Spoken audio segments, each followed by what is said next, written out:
요한복음 12장 20절에서 36절 말씀 우리 한 절씩 교독하도록 하겠습니다. 명절에 예배하러 올라온 사람 중에 헬라인 몇이 있는데 그들이 갈릴리 벳세다 사람 빌립에게 가서 청하여 이르되 선생이여 우리가 예수를 배웠고자 하나이다 하니 빌립이 안드레에게 가서 말하고 안드레와 빌립이 예수께 가서 여쭈니 예수께서 대답하여 이르시되 인자가 영광을 얻을 때가 왔도다. 내가 진실로 진실로 너에게 이르노니 한 알의 밀이 땅에 떨어져 죽지 아니하면 한 알 그대로 있고 죽으면 많은 열매를 맺느니라. 자기의 생명을 사랑하는 자는 잃어버릴 것이요 이 세상에서 자기의 생명을 미워하는 자는 영생하도록 보존하리라. 사람이 나를 섬기려면 나를 따르라.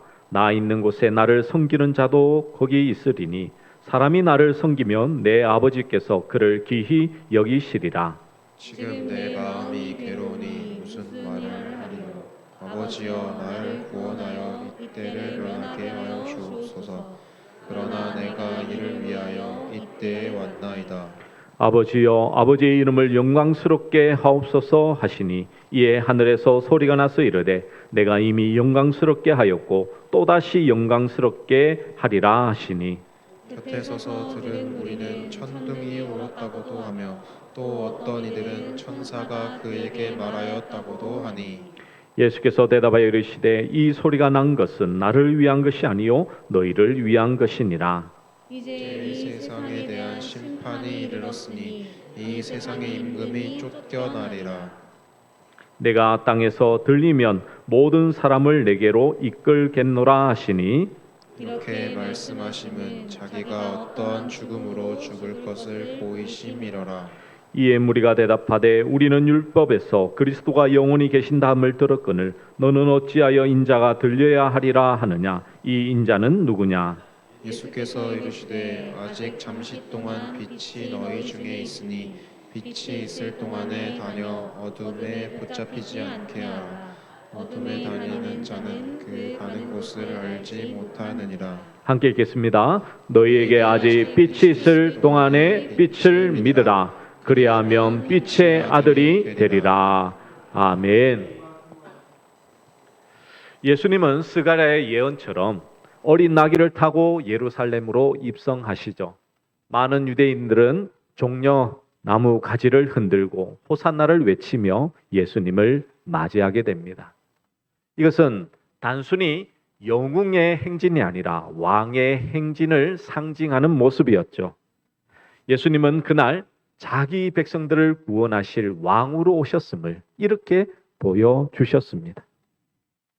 사람들은 예수님을 자기들의 구원할 구원자로 왕으로서 영접하여 환호하였죠. 그런데 6월절의 예루살렘에는 유대인들만 모여 있는 것이 아니었습니다. 이방인들 중에서 이미 유대교인이 되었거나 유대교로 개종할 사람들도 이 6월절 순례객들 중에 포함되어 있었죠. 오늘 본문에 보면 그것을 잘 말씀하고 있습니다. 20절에 보시면 명절에 예배하러 올라온 사람 중에 헬라인 몇이 있는데 6월절을 맞이하여서 이제 많은 유대인들과 그리고 이제 소수의 이방인들이 있었겠죠. 그 중에서 이제 헬라인 몇이 있습니다. 그들이 예수님을 만나고자 하여서 21절에 보시면 빌립에게 청하여서 예수님 뵙고자 원합니다 라고 이야기를 하죠. 빌립이 안드레에게 이야기를 하고는 그 두 사람이 예수님께 가서 이렇게 이방인들이 만나고자 원합니다 라고 이야기를 합니다. 그러면 여러분 예수님의 대답은 어떠해야 될까요? 어떤 사람이 와서 목사님을 만나 뵙기를 원합니다 라고 하면 저는 무엇라고 대답해야 됩니까? 만나겠습니다. 아니면 지금 시간이 없어서 못 만나겠습니다 라고 하는 게 맞죠. 근데 예수님의 대답은 다릅니다. 그러면 이제 그 예수님의 대답이 어떤지 우리 한번 23절의 말씀을 우리 한번 같이 한번 읽어볼까요? 23절입니다. 준비 시작. 예수께서 대답하여 이르시되 인자가 영광을 얻을 때가 왔도다. 아멘. 예수님은 말씀하시기를 인자가 영광을 얻을 때가 왔다라고 말씀하십니다. 여러분, 이 말씀을 하신 이유는 무엇일까요? 먼저 이것을 이해하기 위해서는 요한복음에서 등장하는 이 때에 대해서 잘 이해를 해야 됩니다. 이 때를 이해하지 못하면 지금 예수님의 말씀은 동문서답이 되겠죠. 무엇이냐면 지금 예수님께서 말씀하신 이 대답은 지금 이방인들이 예수님을 만나고자 하는 그거, 청과 함께 그 청에 대한 대답이거든요. 그러니까 지금 예수님께서 이방인이 찾아온 것과 인자의 영광 얻는 것이 연관이 있다라는 것을 예수님은 그렇게 말씀하신 거예요. 뜬금없이 뭐 다른 말씀을 하신 것이 아닙니다. 이방인이 나에게 찾아온 것, 그것이 인자가 영광을 얻을 때가 되었다. 그걸 지금 말씀하고 있어요.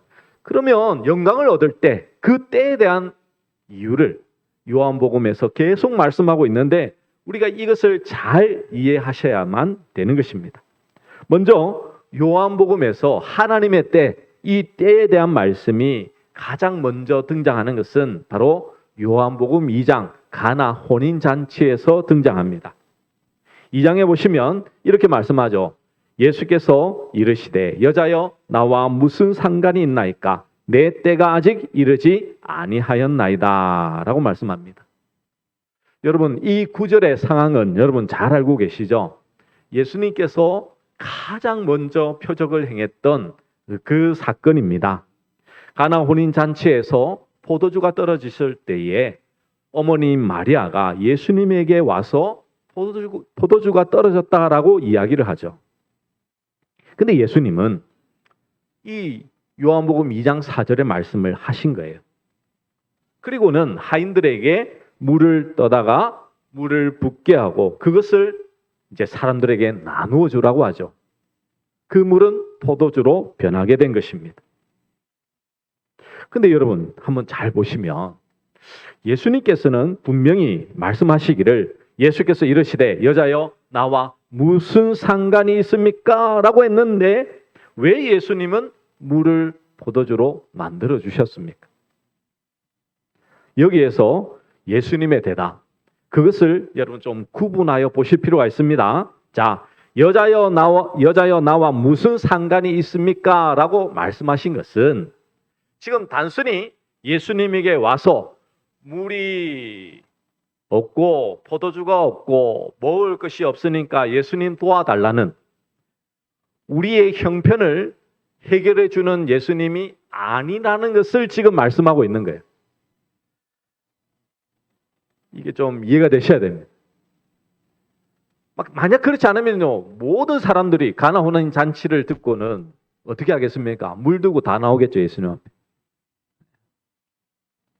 예수님, 물로 포도주 바꾸게 해주세요. 그렇게 하겠죠. 근데 예수님은 그거 상관없다. 그거 하기 위해서 온 거 아니야. 난 그걸 하는 사람이 아니야. 라고 예수님은 말씀하신 거예요. 무슨 상관이 있느냐? 그렇게 말씀하셨죠. 그 다음에 내 때가 아직 이르지 아니하였다라고 하는 말씀을 한 것은 무엇입니까?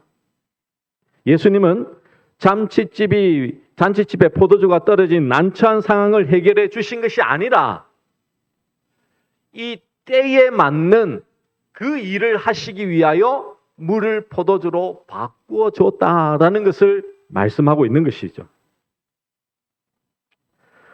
즉 예수님이 행하신 이 첫 표적은 바로 물이 포도주로 변한 이것이 예수님께서 말씀하신 때와 연결되어 있다라는 것을 말씀하고 있는 것이죠. 즉 예수님은 포도주가 떨어진 난처한 상황을 해결해 주시기 위하여 포도주를 만드신 것이 아니라 예수님의 때가 이르렀을 때에 있게 될 표적을 미리 보여주신 것이죠. 그래서 예수님은 이것을 요한복음에서는 이것을 기적이라고 말하지 않아요. 놀라운 일이다 라고 말한 거 아닙니다. 표적. 이것을 통해서 예수님은 하나님의 말씀, 하나님의 뜻을 우리에게 알려주기를 원하고 계시는 것이죠. 그렇다면 물이 포도주가 되는 것은 무엇을 말씀합니까? 이 가나 혼인잔치 표적 뒤에 3장에 보시면 니고데모와의 대화가 등장하죠. 거기 보시면 예수님께서 우리 사람은 성령으로 말미암아 다시 태어나야 된다. 거듭남에 대해서 말씀합니다. 이건 역시 예수님의 때가 이르렀을 때에 이루어질 일이죠. 이처럼 예수님의 때에 이르렀을 때에, 그때가 언제일까요? 바로 예수님께서 십자가에 죽으실 때입니다. 그 죽으심에 말미암아 성령의 역사가 있게 되고 그로 인해서 죄인된 자의 새롭게 태어남이 있게 됨을 말씀하고 있는 것이죠. 이것은 물이 포도주가 되게 하시는 표적으로 미리 보여주신 것입니다. 단순히 쓸모없는 존재가 쓸모 있는 것으로 변화된 것이 아닙니다. 물은 물대로, 포도주는 포도주대로 중요한 것이죠. 여러분, 물이 우리 이 모든 만물에 보시면 흔하게 있습니다. 그래서 우리는 소중한 것이 아니다라고 생각할 수 있지만 물이 없는 지역에서는 물이 얼마나 귀하다는 거. 이번에 강릉 여름에 보시면 강릉 비가 안 오니까 얼마나 고통당했습니까? 맞죠? 물이 없으면 그래 되는 거예요. 다 물은 물대로, 포도주는 포도주대로 중요한 것입니다. 단순히 쓸모없는 것을 쓸모있게 변화시킨 것이 아니라 이것은 본질적으로 다른 존재가 되었음을 말씀하고 있는 것이죠. 즉 성령으로 새롭게 되어진다는 것은 본질적으로 다른 존재로 새롭게 태어난다라는 것을 말씀하고 있습니다. 이것은 언제요? 예수님께서 영광 받으실 그때 하나님의 때에 이루어진다는 거예요. 이루어진다. 그래서 예수님은 그 영광 받을 때를 분명히 계속해서 요한복음의 이 말씀을 통해서 그 하나님의 때를 계속해서 말씀하시고 오늘 23절에서 바로 인자가 영광을 얻을 때가 왔도다라고 말씀하는 거예요. 그 말은 무엇입니까? 예수님께서 십자가에서 죽으실 때가 가까이 왔다라는 것을 말씀하는 거죠. 그러면 이렇게 이해를 하면요, 이제 24절 말씀이 더 분명히 보여집니다.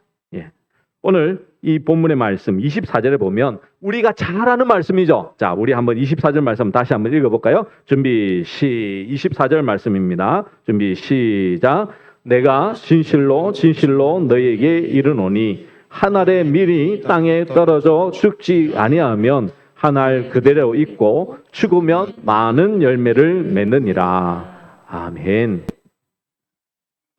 여러분, 우리는 흔히 이 말씀을 그냥 우리가 희생되어져야 된다. 왜? 한 알의 밀이 썩어지고 죽어야지만 생명을 얻듯이 우리도 여러 곳에서 내가 죽어져야지만 많은 선한 영향력과 힘을 드러낸다라고 적용하기도 하죠. 그게 필요 없다는 것이 아닙니다. 지금 예수님은 그런 의도로 말씀하신 거 아니에요. 지금 예수님은 이방인이 찾아온 그것을 바로 하나님의 때로 연결해서 말씀하고 있죠. 이제 하나님의 영광 받을 때, 이제 십자가에서 죽으시고 부활하실 때가 다 되었음을 말씀하면서 한 알의 밀알을 말씀하고 있는 거예요. 그렇다는 것은 무엇입니까? 오늘 24절의 말씀은 이 밀 자체가, 밀알 한 알이 누구를 말씀할까요? 바로 예수님. 예수님께서 죽으시면 어떻게 된다고요? 많은 열매를 맺게 된다는 거예요. 근데 죽지 않으면 어떻게 된다고요? 그대로 남아있는 거예요. 그대로 남아요. 여러분, 이것을 유대인의 입장에서 생각해 보면 이렇습니다. 유대인들은 예수님을 자신들의 형편에서 구원해 줄 메시아로 그들은 여기고 있었죠. 힘있고 능력이 있어서 이 이스라엘을 로마의 압제에서 벗어나게 해주고 온 세상 가운데서 가장 강력한 나라로 만들어 줄 것을 기대하고 있었습니다. 근데 여러분, 그들의 기대대로 예수님이 죽지 아니하시면 어떻게 될까요? 그렇다면 예수님은 영웅이 될 수 있습니다. 예수님은 이 시대에 가장 강력한 왕이 될 수 있는 분이시죠. 그런데 우리는 살지 못합니다. 왜요? 예수님이 죽으셔야지만 내가 살기 때문이죠. 내가 살기 때문에. 지금 예수님 그 말씀하고 있는 거예요. 지금 예수님이 예루살렘으로 입성하시는 것은 단순히 내가 이스라엘을 부하게 하고 강력하게 하고 힘있게 하고 너희가 압제받는 것을 풀어주기 위해서 이 땅에 오신 것이 아니다라는 것을 지금 말씀하고 있는 거예요. 내가 너희들에게 온 것은, 아니 지금 너희에게 지금 주고자 하는 것은 뭐라고요? 생명. 예수님 안에 있는 그 생명을 주고자 원함이죠. 그래서 25절에 보시면 자기의 생명을 사랑하는 자는 잃어버릴 것이요 이 세상에서 자기의 생명을 미워하는 자는 영생하도록 보전하리라. 자기의 생명. 우리는 예수님께서 죽으시고 부활하심으로 믿는 자는 예수님 생명을 소유하는 자죠. 근데 내 생명, 어둠 가운데 있는 내 생명을 사랑하고 그것을 붙들면요 어떻게 된다고요? 잃어버린다는 거예요. 예수님은 재미있는 표현하십니다. 이 세상에서 자기의 생명을 미워하는 자는 영생하도록 보전합니다. 내 안에 있는 어둠을 알고 빛이신 예수님을 사랑해야 되는데 그러기 위해서는 어떻게 해야 된다고요? 자기의 생명을 미워해야 되는 거예요. 이거는 여러분 오해하시면 안 됩니다. 자기의 생명을 미워하라고 하니까 그럼 나는 쓸모없는 존재다. 그게 아니고요. 내가 어둠인 존재를 알고 빛이신 예수님만을 바라보고 빛이신 예수님만을 붙들라는 말씀이죠. 그것이 우리를 영생하도록 인도하신다는 것입니다. 그래서 26절에 사람이 나를 섬기려면 나를 따르라. 주님을 따라오라는 거예요. 주님을. 여러분, 예수님의 때가 되면 그 표적으로서 하나님의 그 영광이 나타나게 될 것임을 예수님은 분명히 말씀하고 있습니다. 그 영광은 무엇입니까? 예수님의 그 죽으심은 단순한 죽음이 아니라 생명 없는 세상에 생명을 주기 위한 위대한 죽음이었다라는 것을 선언하는 말씀인 것이죠.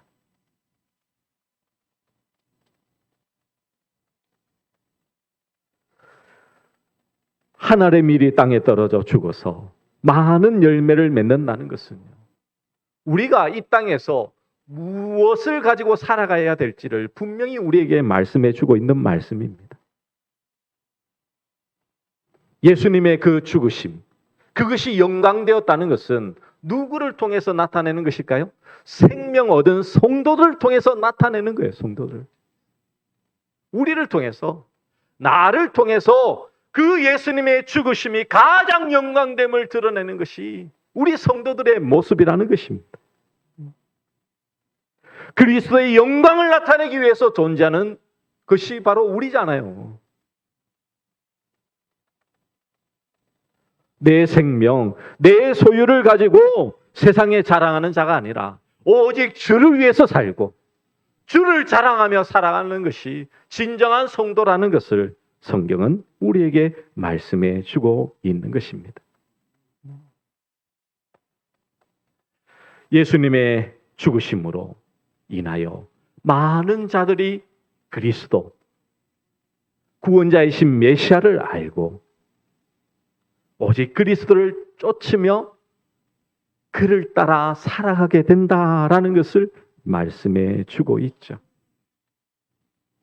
그래서 왜 이방인이 찾아왔을 때에 인자가 영광을 얻을 때가 왔다라고 대답했는지 이제 아시겠습니까? 이제는 이 구원의 빛이 이방인에게도 비춰졌다는 거예요. 그 전에는 유대인들에게만 하나님께서 구원을 베풀었지만 이제 예수님께서 영광 받으실 그 십자가의 영광을 통하여 이방인에게도 구원이 이루어졌음을 분명히 말씀하고 있는 것이죠. 이제는 새롭게 된 성도들, 오직 그리스도만 영화롭게 하고 존귀한 분으로 여기고 그분만을 섬기고 따라가게 되는 것, 그것이 바로 하나님 나라의 백성된 모습이라는 것입니다. 그래서 여러분, 예수님이 하늘의 미랄이 되신다는 것은 단순히 우리가 희생하고 죽어지고 없어져야 된다, 그걸 부정하는 게 아닙니다. 우리는 희생하고 죽어져야 되지만 주님은 그 맥락에서 말씀하신 거 아니에요.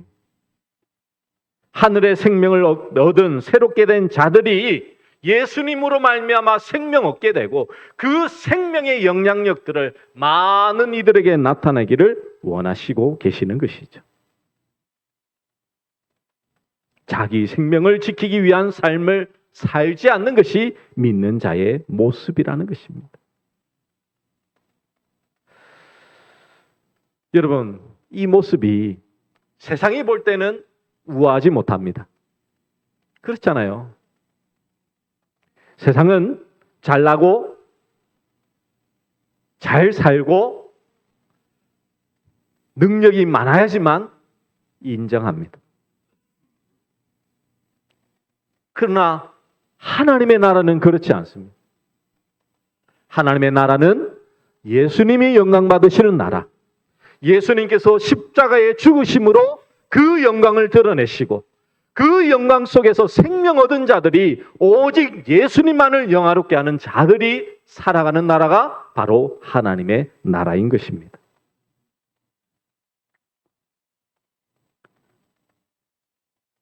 예수님은 곧 하나님이십니다. 참 하나님으로 참 인간으로 이 땅에 오셨지만 성령님이 늘 함께 하시며 하나님의 속성을 그대로 지니고 이 세상에 살아 계셨죠.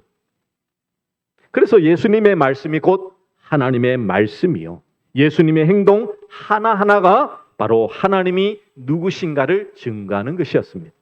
그래서 예수님은 나를 본 자는 하나님을 봤다라고 말씀하신 것이죠. 그런데 예수님을 배척하고 예수님을 죽인다면 그것은 바로 하나님을 배척하고 죽인 것과 마찬가지입니다.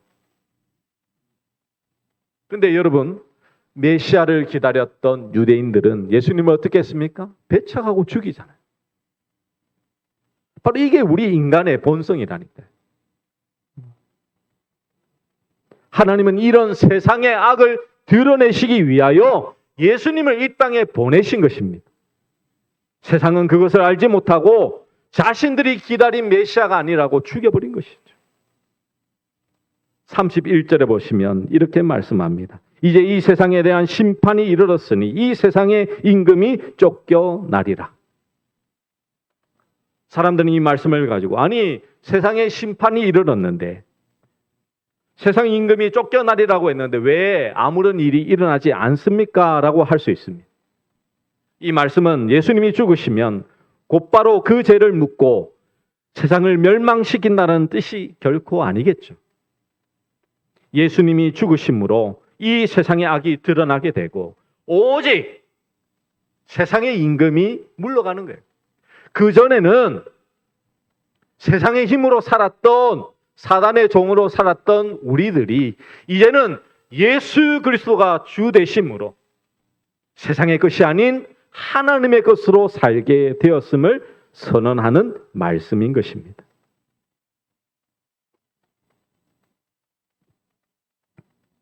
그래서 신자는 그 심판 속에서 신자의 본분을 잊지 않고 오직 주의 말씀을 따라 보이지 않지만 여러분 요즘 시대에 하나님의 능력이 하나님의 역사가 잘 보여지십니까? 잘 보여지지 않으시죠? 왜냐하면요, 요즘 세상은요, 너무 어지럽고 복잡하고 우리를 혼란스럽게 하는 것들이 너무 많기 때문입니다. 근데 여러분 잊지 마십시오. 지금도 하나님은 살아계시고 하나님의 말씀은 살아 역사되어지고 있음을 믿으시기 바랍니다. 하나님은요, 지금도 일하고 계시다니까요. 역사하고 계세요. 우리가 생각하는, 우리가 기대하는 것과 다를 뿐이지 하나님은 지금도 살아 역사하고 계시는 분이에요. 어떻게 해요? 하늘에 미리 죽어서 많은 사람들에게 생명을 주므로 지금도 하나님은 지금 일하고 계시다니까요. 눈에 보이는 것은 모두 다 사라지고 쫓겨날 것이기 때문에 보이지 않는 것에 대한 믿음으로 살아가면서 세상을 향해 무엇이 영원한 것이요 무엇이 진리인가를 알지 못한다면 그것은 진정한 성도의 모습이 아니겠죠. 유대인들은 예수님이 왜 죽으셔야만 되는지 이해하지 못했습니다. 왜? 말씀을 오해하고 있거든요. 33절에 보면 이렇게 말씀합니다. 이렇게 말씀하시면 자기가 어떠한 죽음으로 죽을 것을 보이심이러라. 왜냐하면 예수님이 32절에 예수님께서 들려야 하리니 죽는다는 말씀이거든요. 그러니까 이스라엘 백성들이 이렇게 질문합니다. 34절에 이에 무리가 대답하되 우리는 율법에서 그리스도가 영원히 계신다함을 들었거늘 너는 어찌하여 인자가 들려야 하리라 하느냐. 이 인자는 누구냐. 유대인들은 예수님을 메시아로 알고 예수님께 찾아왔습니다. 그런데 예수님은 어떻게 말씀하시나요? 죽어야 된다고 해요. 그런데 우리가 알고 있는 말씀은 다른데 라고 하는 거죠. 그 말씀이 무엇이냐면 바로 이사야 9장 6절과 7절의 말씀으로 볼 수가 있습니다. 우리 이사야 9장 6절과 7절 말씀 한번 볼까요? 오늘 방송실에 이제 역시 이제 없으니까 좀 늦죠. 네. 우리 같이 한번 읽어보겠습니다. 준비 시작. 이는 한 아기가 우리에게 낳고 한 아들을 우리에게 주신 바 되었는데 그의 어깨에는 정사를 메었고 그의 이름은 기묘자라 모사라 전능하신 하나님이라 영존하시는 아버지라 평강의 왕이라 할 것임이라. 그 정사와 평강의 더함이 무궁하며 또 다윗의 왕자와 그의 나라에 군림하여 그 나라를 굳게 세우고 지금 이후로 영원히 정의와 공의로 그것을 보존하실 것이라. 만군의 여호와의 열심히 이를 이루시리라. 아멘. 분명히 이사야의 예언에는요 한 아들을 주시는데 그분은 바로 전능하신 하나님, 영존하시는 아버지, 평강의 왕입니다. 근데 그분이 오면 군림하여서 그 나라를 굳게 세우고 지금 이후로 영원히 정의와 공의로 그것을 보존하실 것이라. 이 영원이라고 하니까 이 세상의 것이 영원할 것으로 그들은 생각한 거예요. 근데 메시아로 오신 분이 죽는다고 하니까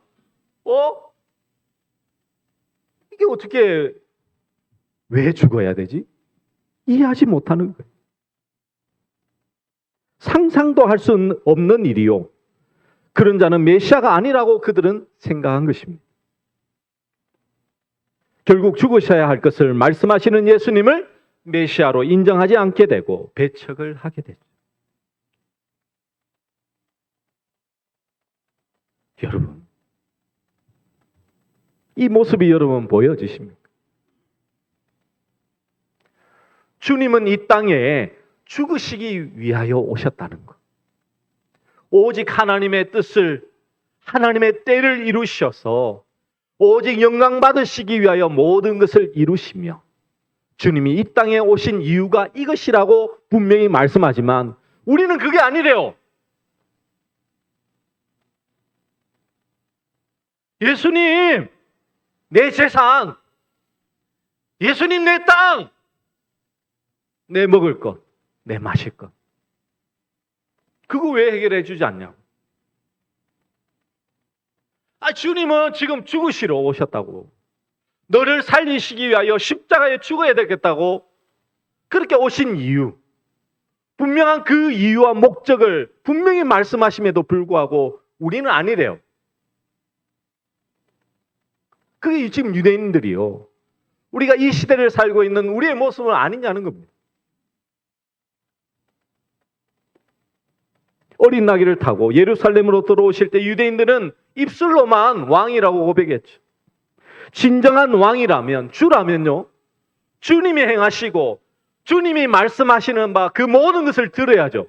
내가 필요한 것만 들으면 그게 무슨 왕이요? 주가 됩니까?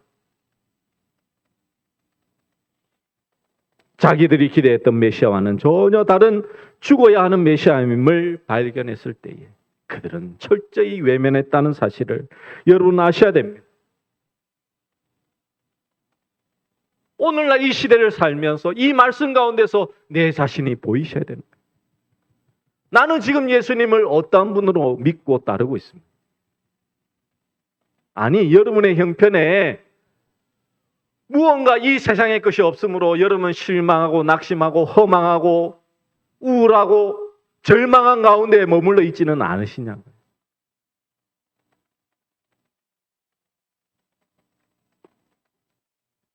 인간은 태어나면서부터 하나님께 대하여 원수 관계로 태어납니다. 왜요? 우리는 아담의 후손이기 때문에. 예수님을 알 수도 없고 예수님을 볼 수도 없어요. 그분이 우리를 위하여 죽으시기 위하여 오셨다는 그 사실, 그분이 빛이라는 사실을 아는 것은 오직 하나님의 은혜로만 되는 것입니다. 예수님께서 죽으시기 위하여 이 땅에 오신 그 이유가 나의 이유와 목적이 되는 것, 내 삶의 이유와 목적이 되는 것은 오직 하나님의 은혜로만 된다니까요, 여러분.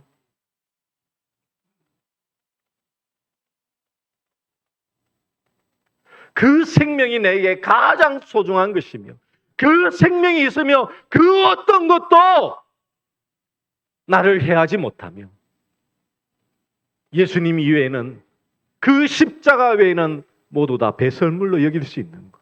그것이 진정한 성도의 모습이지 않겠습니까, 여러분?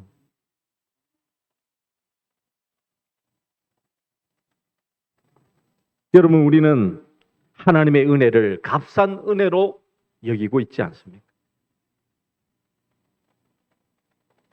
말씀을 들을 때도, 예배를 들을 때도 감동을 받거나 눈물 흘리면 은혜 받았다라고 여러분 착각하실 때 많으시죠? 그건 은혜 아닙니다, 여러분. 여러분 드라마 볼 때나 영화 볼 때도 여러분 감동받고 눈물 흘리는데 그럼 그거 다 하나님의 은혜입니까? 그건 감정이에요, 감정. 하나님의 역사는 감정으로도 역사하지만 예수님께서 이 땅에 오신 이유가 나의 삶의 목적이 되어야 돼요, 목적이.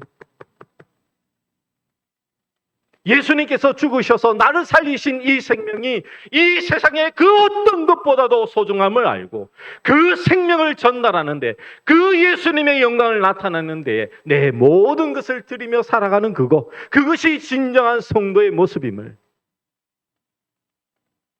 그것이 나의 삶의 이유임을, 여러분 그것이 내 삶의 목적이면 아무리 여러분 힘들고 어려워도 절대 쓰러지지 않겠죠. 왜? 예수님 생명이 내 안에 있는데 뭐가 두렵습니까, 여러분? 죽음이 늘 두렵습니까? 이게 없으니까 늘 세상의 위로에, 세상의 말에 여러분의 귀가, 여러분의 마음이 자꾸 쏠리잖아요. 달콤한 그 한마디에 여러분의 마음이 빼앗겨 있지 않습니까, 여러분? 할 수 있다, 할 수 있다. 위로받으라, 위로받으라. 그거는 잠시 잠깐이에요, 여러분. 진정한 위로자이신 그 예수님으로 말미암아 하나님의 미라로 오신 그 예수님이 나의 삶의 이유와 목적이 되시는 우리 모든 믿음의 종들 되시기를 간절히 축복합니다. 우리 말씀을 가지고 그가 오신 이유 함께 찬양하도록 하겠습니다.